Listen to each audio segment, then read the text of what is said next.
Hello colleagues, this is the fourth in a series of videos dealing with solving your client's problems, and today we're looking at the process for the assessment of damages. So let's begin. This topic is going to cover the process of assessing damages done after liability is established. Now, as you know, it's important that you know exactly why this is contextualized this way, because when you are answering any question, let's go back to court practice. The assessment process always occurs after liability has been determined. So once the court determines that the defendant is liable, then the question of how much damages are assessable or payable have to be determined. How does that translate into an examination question? Well, once there is a reasonable cause or causes of action, you are not required to determine or to discuss the issue of liability. You should assume or articulate what you think are the relevant cause or causes of action based on the facts and the consequences of that course of action in the process of assessment alone, not on the issue of liability, so that we look at the causes of action and we progress as we will see in the following template to do the assessment. Now, when the template, this whole process that we're discussing in this video is how do we assess damages? And the assessment of damages in this course deals with certain torts and certain breaches of contract. But outside of this course, these torts or these causes of action are only important insofar as they help you to get an understanding of how damages are assessed generally. Because, of course, there are other causes of action that we don't deal with, and we will never be able to deal with all how to assess damages in all causes of action.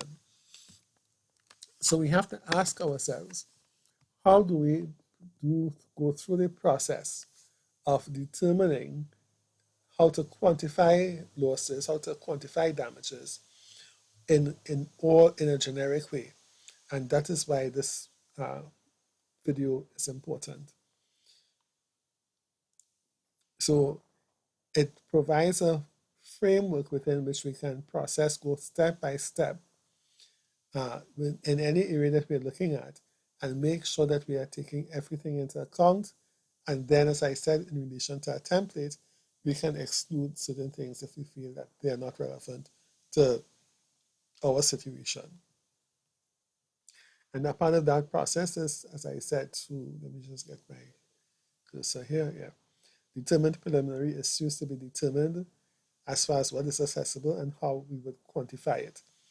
And then we look at specific rules relating to the types of loss in order to get a more precise quantification. We look at the factors increasing or decreasing the loss. And then we look at final matters of interest and taxation. So this is one view of, and we saw this in a previous video. Now, this is one view of how do we go through this process. It's a step-by-step approach. We start off with the causes of action. We go to determine, because the causes of action are important to determine the test that we use, especially in relation to the issue of recoverability and the objective of the award.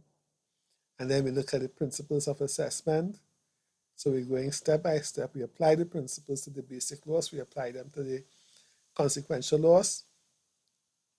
Then we look at the factors that increase the award. We look at factors that decrease the award. And then we apply the principles of taxation and interest to come to the final quantum. This is a more detailed uh, look or perspective of that step-by-step approach we looked at previously. So here we see at the top step 1, 2, 3, 4, 5, 6, 7, 8, 9, and 10. And here we have an explanation of why we do these things and what is involved. So in this one, we look at courses of action, which is where we start off. And the course of action makes a claim justiciable before the court and identifies the nature of the claim that we are looking at. So example, we look in tort for negligence, nuisance, Brians and Fletcher, assault and battery, etc. And in contract, we look for breach of contract, whether it's breach of contract of land, for the sale of land, breach of contract of employment, or breach of contract for the sale of goods, or whatever else. There has to be a course of action. And the reason why we want to identify the course of action is because we want to be able to determine whether what is the particular or applicable principle to determine recoverability. Oops, sorry. And what's the particular principle related to the objective of the award. So once we have the course of action, then we want to be able to identify the heads and items of loss. What are the heads of loss? The heads of loss are those major line items that the courts have determined over time, under which certain categories of losses fall. So, for instance, we would have personal injuries as one head of loss, wrongful death as another head of loss, damage to land, damage to chattel, misappropriation of chattel, breach of contract, sale of land, and employment. Now, the head of loss is not a cause of action, so that you will find that if you looked at a claim form, the claim form for, let's say, an action in negligence will be the claimant is claiming against the defendant, one, damages for personal injuries, loss, and damage arising from the negligence of the defendant on the 23rd of October at the Hewarding Law School when the defendant negligently drove his car in such a manner to strike the claimant, thereby causing him injury and loss. So that is the essentials of a claim. And inside of that claim, you will see the cause of action, negligence being mentioned, the heads of loss, personal injuries, damage, which means physical damage, and loss, which may be financial loss, arising from the negligence of the defendant. So students very often confuse the cause of action with the head of loss. That is not acceptable, okay? And you will be penalized for that because you have an entire year within which you can, and your learning to date should actually tell you what is a legitimate course of action as opposed to a head of loss, which identifies or particularizes a, a type of loss. Okay? Now, once we determine that and we have our items, so for instance, the items of loss may include any type of loss that is suffered by the party. It would include your basic loss, it would include your consequential loss. It will particularize the specifics of the loss. So for instance, if you, and there's an exercise that you should be doing, which is in your workbook, where I give you, again, another template, which categorized as your cause of action, your head of loss, where you have to specify the particular items of loss. So if it's a watch, if it is your computer, if it is you lost money, if it is whatever it is, what you specify the item, the particular item, and then you put it under the particular relevant head of loss. So your watch, your computer would go under damage to chattel. If you were injured and you broke your arm and you suffered pain and suffering and you were hospitalized for several days, that will go under personal injuries. Okay? And so we go. Now, so that's your difference between items of loss and heads of loss. So once you have that, you can now ask yourself, well, of all the items that I have lost, are all of them recoverable? Because it makes no sense to go on to assess damages if the items are not recoverable. In your language, you may be more familiar with the term, the principle of remoteness, causation, and so on. So that what we have to ask ourselves is we come back to our cause of action and we know that if, for instance, we have a tort, then the principle is that all loss is recoverable, which was reasonably foreseeable at the time of the loss, as long as the nature of the loss was foreseeable, even if the manner in or the extent to which the loss occurred was not foreseeable. Now we have a principle upon which we can look at the facts and the item of loss and say, when the matter was being, when the loss had occurred, was it foreseeable that the nature of this loss was going to take place? And once we determine that the nature of the loss was foreseeable, then the manner in which it occurred or the extent to which it occurred does not matter. That is the testing tort. And if we find that it was, then it is recoverable. If we say it was not, then it's not recoverable. We can throw it out because it makes no sense going on to quantify it when we cannot recover it. The same thing for the breach of contract. Now, I'm not going to go into any detail on this because these are things that you will do your own research on, do your own reading on. You came to the law school knowing these principles. And for breach of contract, the Hadley and Baxendale test is what applies. And there are two limbs of the Hadley and Baxendale test, which deals with direct consequences of the loss, which is the first limb, and what was reasonably in the contemplation of the parties at the time of the contract, which is the second limb.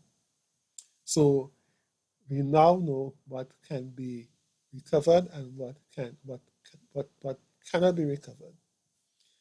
Having dealt with that, we want to know now how much money we can get. So we have to ask ourselves, what is the objective of an award in damages? And we know that the objective of an award in damages, if it is tort, it is to put the party in the what we call the status quo ante. If it is a breach of contract, it is to put the party in the position he would have been in had the contract been performed. So that it is always important to know your cause of action, because your cause of action links the issue of recovery, links to the principle of recoverability, and it links to the principle of the objective of the award. And so we can even now look at it and say, for instance, in the that's the you break it, you buy it scenario, if it were a breach of contract, then and the contract had been completed, then the selling price of the whiskey, which is $500, would have been the appropriate price to give to the grocer because the contract had been completed. In other words, if it had been, if he had handed, or you had handed the bottle of whiskey to the cashier, and in taking it back, it fell and it broke from you, uh, and the, well, let me see. Let me discount that. Let me just wind that back because I probably need to think through that a little bit more. But as I said, if it is a contract, it will be to put you in a position that you would have been in. So if, for instance, you had completed the contract and then you decided that, yeah, okay, this would be a good example. Instead of the bottle breaking, you had decided you did not want to buy the whiskey again. You were leaving it in the store, and that you were not going to pay for the for the whiskey. Then the grocer can legitimately demand his $500 because once the contract had been completed, he would have received $500 for that whiskey, and that would be the position he would have been in had the contract been performed. So now, if there was no contract, as in the case of that fact situation, then you put him in a position he would have been in had the thought not occurred. Had the thought not occurred, there would be no contract, and the bottle of whiskey would be on the shelf, or it would be on the countertop where you would have left it, and all he had to do was to go back and put it on his shelf. What he would have uh, lost would have been would have been a bottle of whiskey with no contract, and if he had been supplied by a wholesaler, let's say for $300, then it is the cost of replacing the whiskey, that bottle of whiskey on the shelf, which will be the cost of buying it back from a wholesaler without the profit margin, which will be $300 or whatever it is. It might be. So that's where the object of the award comes in. And these two principles, the principle of recoverability and the objective of the award, sets the scene for every other principle relating to the assessment. Every principle of assessment has to come back to these two principles here, recoverability and the objective of the award. Now, these three steps, 5, 6, and 7, all deal with specific heads of loss. So, over time, for instance, when a court deals with chattel, it has found that there may be peculiarities with chattel and the assessment of chattel which are unique to that type of loss. And so the course develops certain principles that deal with the particularities of those circumstances. And all of those principles of assessment dealing with these heads of loss come back again, as I said, to these two principles.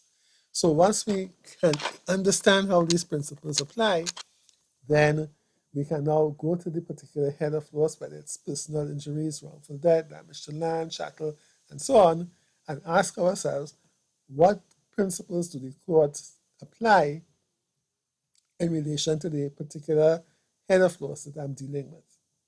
And when we apply those principles, and when we apply the law of evidence, and when we apply our assessment, then we can quantify the award. And so we have something that we can work with. Okay? Now, very often we find that there are principles in law that reach out to us. And sometimes we rush the gun and apply those principles prematurely. And those factors really legitimately come after we have quantified our award. Once we know what an award is, then we can add to it or we can take away from it. But if we don't have something that is fixed and solid, then there's nothing we can add to or subtract from. And so very often, let's go to factors that increase the award. You can only increase the award, for instance, factors that increase the award are aggravated and exemplary damages, inflation, and so on, impecuniosity. Well, when you read aggravated damages, you know that aggravated damages aggravate or increase an award that is existing because somebody has been hurt. So on top of, let's say, your because the police broke your leg and he broke your leg, he beat you and he broke your leg in public among your friends and so on, the humiliation that was caused aggravated or extended the kind of hurt into the mental embarrassment and trauma that you felt because of the physical beating. And so aggravated damages will be added on to the basic award. And the same thing goes with exemplary damages as well. Exemplary damages, when appropriate, will be added on to an award for aggravated damages if the courts think it is necessary. But you cannot really add something unless you have something to add it to. So anyone who sees an example of aggravated or exemplary damages, for instance, in a fact situation, and starts answering the question based on aggravated and exemplary damages, clearly does not know what they are talking about.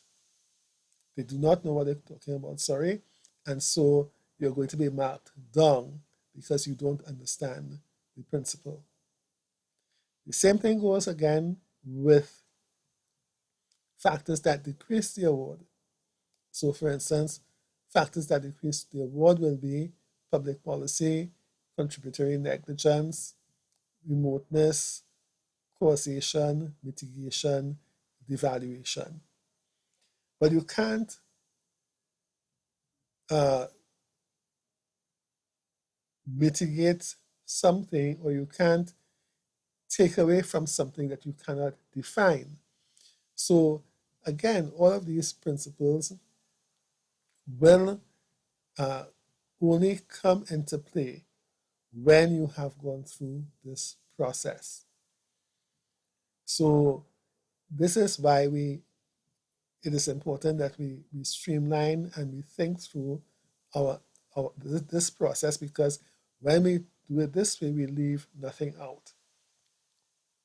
Now the final step is the addition of taxation. So, well, the addition of interest or the taxation of the award to represent what the income would have been had in reality had the person been taxed in real life by the state.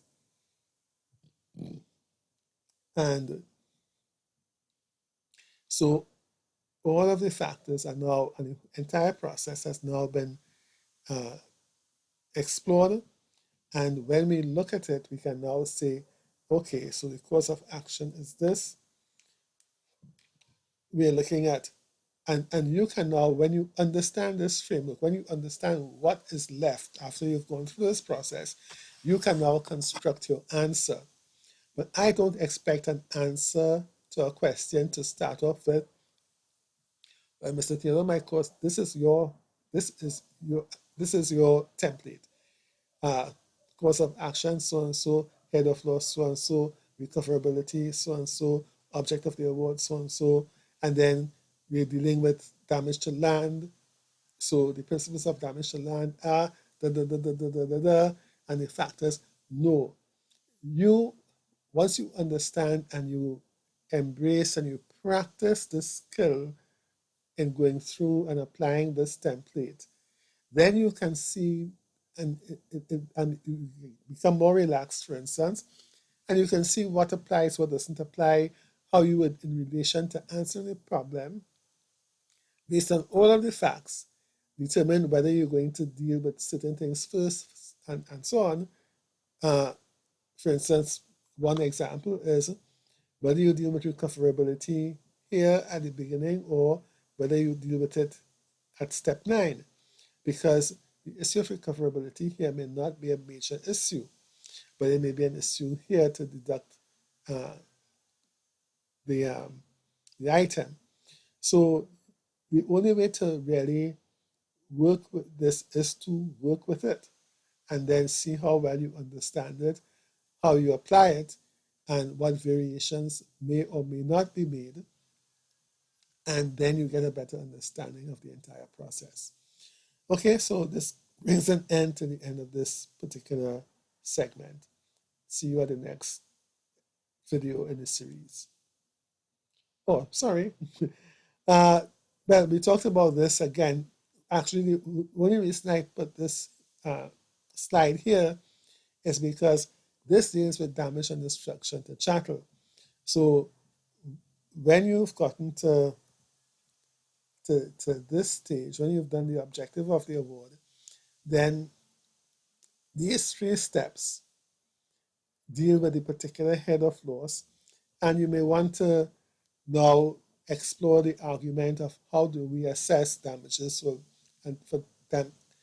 How do we assess damages for damage or destruction to chattel? And we go through and we navigate these principles to get to a quantum. And then we can look at those factors that might increase the award, decrease the award, and then add interest. So that's what we did with this. Okay, so thank you very much, and I will see you in the next video.